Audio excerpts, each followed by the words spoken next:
అమెరికాలో భారతదేశం దగ్గర నుంచి అక్రమ వలసదారుల్ని ట్రంప్ డిపోర్ట్ చేస్తున్నాడు. దాదాపు 800లకు పైగా భారతదేశం వలసదారుల్ని పంపించేశారు వెనక్కి అని చెప్పేసి, ఇంకా రిటర్న్లో కూడా ఉన్నారు అని విన్నాను. మంచిది, చాలా మంచి పని. ఏ దేశం వాళ్ళు ఇంకో దేశం వెళ్ళడం దోషం కాదు, కానీ వెళ్ళడానికి ఒక విధానం ఉంది కదా. మన దేశమైనా ఇంకో దేశమైనా సత్రాలు కాదుగా, పత్రాలు ఉండాలిగా వెళ్ళాలంటే. పత్రాలు లేకుండా వెళ్ళడానికి సత్రాలు కాదు. సత్రాల్లో కూడా ఇప్పుడు నువ్వు వెళ్తే, నువ్వు హోటల్కి వెళ్ళావు, రూమ్ ఇచ్చేస్తారా ఆధార్ కార్డు లేకుండా? మనం శ్రీలంక వెళ్ళాం, మాకు సిమ్ కార్డు కావాలి, వీసా పెట్టుకుని ఫోటో తీసుకుని అప్పుడు సిమ్ కార్డు ఇచ్చాడు. అది పద్ధతి, ఒక విధానం ఉండాలి కదా. సో కాబట్టి ఆ దేశంలో అక్రమంగా వెళ్ళినటువంటి భారతీయులు కావచ్చు, ఏ దేశం వాడు కావచ్చు, ఆ విషయంలో we should follow Trump to remove this కంపు from India. Non Indians should go out from India కదా. అక్రమంగా వచ్చినటువంటి వాడు ఈ దేశంలో ఎక్కడా ఉండకూడదు. కానీ దరిద్రం ఏంటి తెలుసా, ఈ హైదరాబాద్లో వాళ్ళ కాలనీ ఉంది, వాళ్ళతో వాలీబాల్. అంతకుముందు ఒక మంత్రి వాళ్ళకి వాలీబాల్కి వచ్చి ఆడినట్టు కూడా ఉన్నాడు. సో కాబట్టి ఇలాంటి దరిద్రుల్ని పోషించే దరిద్రులు ఎవరు అనుకుంటున్నావు? ఇక్కడ సీఎంలు, బంగ్లాదేశ్ మొహమ్మద్ ఖాన్ అని సీఎం ఉంది కదా, ఆవిడైతే బీసీ కోటాలో ముస్లిమ్స్కి ఉద్యోగాలు, బీసీ కోటాలో కర్ణాటకలో. సో ఇదంతా హిందువుల్ని నాశనం చేయడానికి, ఈ దేశాన్ని మొక్కలు చేయడానికి వీళ్ళు చేసే పనులు. కాబట్టి హిందువులు హిందీలో దేకపోతే తెలుగులో దేకుతారు, ఎందుకంటే చెప్పలేను. సో ఇప్పుడు ఆయన ఎవరో నెల్లూరు ఆయన వార్నింగ్ అది ఇచ్చారు అంటే, అవును, వక్ఫ్ భూములు వాళ్ళు వక్ఫ్ భూమిని క్లైమ్ ఏది చేస్తే అది వాళ్ళదే. ఒక 1500 ఏళ్ల క్రితం గుడి, ఊరు తమిళనాడులో, ఊరు గుడి కూడా వాళ్ళదే అంట. అది ఎటువంటిదంటే, మీరు ఎప్పుడన్నా నాన్న నువ్వు ఎప్పుడన్నా బస్సులో కర్చీఫ్ వేసావా చిన్నప్పుడు కాలేజీకి వెళ్ళినప్పుడు? సో మా రెడ్డి గారిలో ఏం చేస్తాడు, కర్చీఫ్ వేయడు, పైన మొత్తం బస్సు పైన దుప్పడేసేస్తాడు. అదే ఒక బోర్డు, బస్సు పైనే, బస్సు మొత్తం మాదే. నాకు అందానా, నాకు తెలియక అడుగుతున్నాను. ఇప్పుడు వాళ్ళ మతం పుట్టి 1400 ఏళ్ళు, ఈ దేశానికి వాళ్ళ మతానికి ఏం సంబంధం లేదు. ఇప్పుడు ఆ నెల్లూరు ఆయన కావచ్చు, అంతెందుకు, మీరు ఓసారి ఆయన్ని పిలవండి, ఆయన పేరే బ్రదర్ షఫీ, నాకు ఫ్లైట్లో కలిసారుగా. ఆయన ఓపెన్గా కూర్చున్నప్పుడు నేను అడగకపోయినా చెప్పారు, గురుజీ మనం కలిసి కూర్చుందామా అన్నారు. మరి పక్కన వాళ్ళని అడగాలి కదండి అన్నాను. ఆయనే అడిగారు పాపం. అతను వెనక్కి వెళ్ళాడు, కూర్చున్నాం, ఆయనే చెప్పాడు. మీరు ఆ వీడియోలు కూడా చూడొచ్చు. మేము ఇప్పుడు ముస్లింను, మా నాన్న ముస్లిం, 4 తరాలు వెనక్కి వెళ్తే మేము హిందువులమేగా. ఇదే ప్రశ్న మళ్ళీ ఎవరో ఇంటర్వ్యూ ఆయన చేస్తూ, ఏమన్నా రాధామోహన్ దాస్ గారు ఎలా అంటున్నారు, ఇక్కడ ఎవరో ముస్లింలు క్రైస్తవులు లేరని అంటున్నారు, ఆయన మాట మీరేమంటారు? అవును నిజమేగా, అని చెప్పింది నిజమేగా అన్నాడు. కానీ దురదృష్టం ఏంటి తెలుసా, వీళ్ళని అంటే ఇక్కడ ఉండేటువంటి ముస్లిమ్స్ని అరబ్ వాళ్ళు ఎవరు పెళ్లి చేసుకోరు.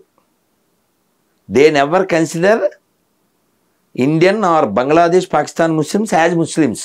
కావాలంటే వాళ్ళని అడగండి, ఎందుకంటే they are all converted, they are not originals. అది వాళ్ళ భావన, అది వాళ్ళ భావన.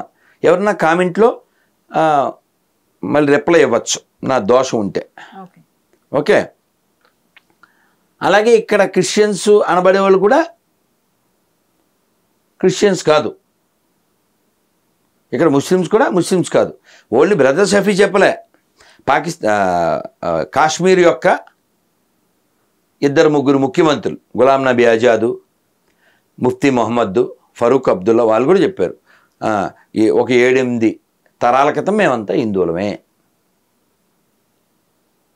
అందుకో పాటలో నేను చెప్తానుగా, James father Jackson, Jackson father Jaipal, Jaipal father Jairam, grand father ఒక్కడే గతమంతా మనదొక్కటే, గ్రాండ్ ఫాదరు ఒక్కడే గతమంతా మనదొక్కటే, ఇది మన దేశం, ఇది మన దేశం, ఇది మన దేశమురన్న, ఇది స్వర్గము కన్నా మిన్న, వేషభాషలు రూపురేఖలు మత భేదాలెన్నున్నా మన గతమంతా ఒకటేనన్నా.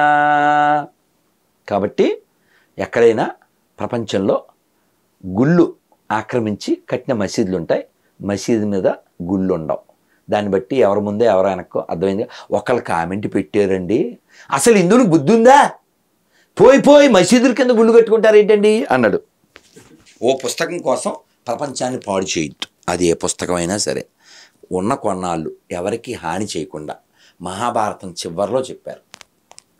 వినాయకుడు అడిగాడు, ఇంత రాయించావు నాతోను, 2 ముక్కల్లో చెప్పు దీని సారం అన్నాడు వ్యాసుల వారిని. వాళ్ళిద్దరికీ ఒక డీల్ ఉంది, ఆపకుండా చెప్తాను, ఆపకుండా రాయాలి. సో మహాభారతం అట్లే రాశారు. మేము వెళ్ళాం బద్రీనాథ్లో, బాగుంటుంది అది, వ్యాస గుహ, గణేష్ గుహ. 2 ముక్కలు అంటే వ్యాసుల వారు అన్నారు, 2 ఎందుకే, 1 ముక్కలో చెప్తాను సారం. 1,00,000 శ్లోకాల సారం 1 ముక్కలో చెప్పారు. పరోపకారాయ పుణ్యం పాపం పరపీడనం. ఇది కదా యూనివర్సల్ అంటే. ఇలా యూనివర్సల్గా ఏదైనా పనికొచ్చేది బైబిల్ నుంచి ఖురాన్ నుంచి ఉంటే కూడా మేము యాక్సెప్ట్ చేస్తాం. వేదం అది చెప్పింది, హానోభద్రహ కుతవస్థయంత, లోకంలో ఉన్న మంచి మాటలన్నీ నా చెవిలో పడుగాక. ఇది కదా ప్రపంచానికి కావాలి.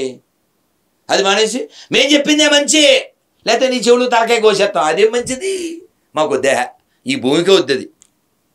కాబట్టి భారతదేశాన్ని మనం రక్షించుకోవాలి, అది హిందువుల బాధ్యత. మిగిలిన వాళ్ళకి ఈ దేశం మీద ప్రేమ ఉండదు, ఎందుకంటే వాడికి ఎక్కడో ఉంటుంది వాడి ప్రేమ, వాడికి ఎక్కడో ఉంటుంది. కాబట్టి సాటి హిందువుల పట్ల వాడికి ద్వేషం పెంచేటువంటివి ఎడారి మతాలు. దానికి రుజువులు మన దగ్గర చాలా ఉన్నాయి. 2 ఏళ్ల క్రితం ఆర్టీసీ క్రాస్ రోడ్లో దీపాలు వాళ్ళ ఇంటి ముందు పెట్టుకుంటే ఓ మతం మారిన మొసలు గొర్రె కాలుతో దండేసింది. చూసాం. సో కాబట్టి ఎడారి పుస్తకాల నుంచి, ఎడారి మతాల నుంచి ప్రపంచం రక్షించబడుగాక. కామెంట్లో తిడితే ఉపకారం ఏం లేదు, నన్ను కూడా మతం మారిస్తే బాగుంటుంది మీ ప్రేమతో అని కోరుకుంటూ, ప్రేమతో మీ రాధమోహన్ దాస్. ఇప్పుడు మొన్న మేము శ్రీలంక వెళ్ళాం, నువ్వు అడగలేదు అసలు, ప్రయాగ అడిగావు. శ్రీలంక ఖచ్చితంగా. ఆ గైడ్ చెప్తున్నాడు, వాటర్ బాటిల్ మనం లీటర్ ఉంటుంది కదమ్మా, 120 రూపాయలు, మనకి 20 రూపాయలు కదా, అక్కడ 120, అంటే వాళ్ళ 120, అంటే మనకు 60 ఇంచుమించుగా, మన 60 ఎంత పల్లె లిమిట్.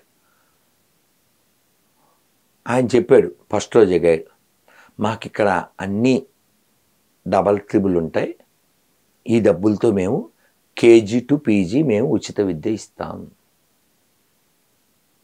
ఇక్కడ పెద్ద పెద్ద ఆపరేషన్లు కూడా ఉచితంగా జరుగుతాయి, ప్రైవేట్ కాలేజీలు ప్రైవేట్ స్కూల్స్ కూడా ఉన్నాయి, కానీ మా ప్రయారిటీ ఇది. నేను అనుకున్నా వాళ్ళకి ఆర్థిక మాంద్యం ఉంది, బుద్ధి మాంద్యం లేదులే.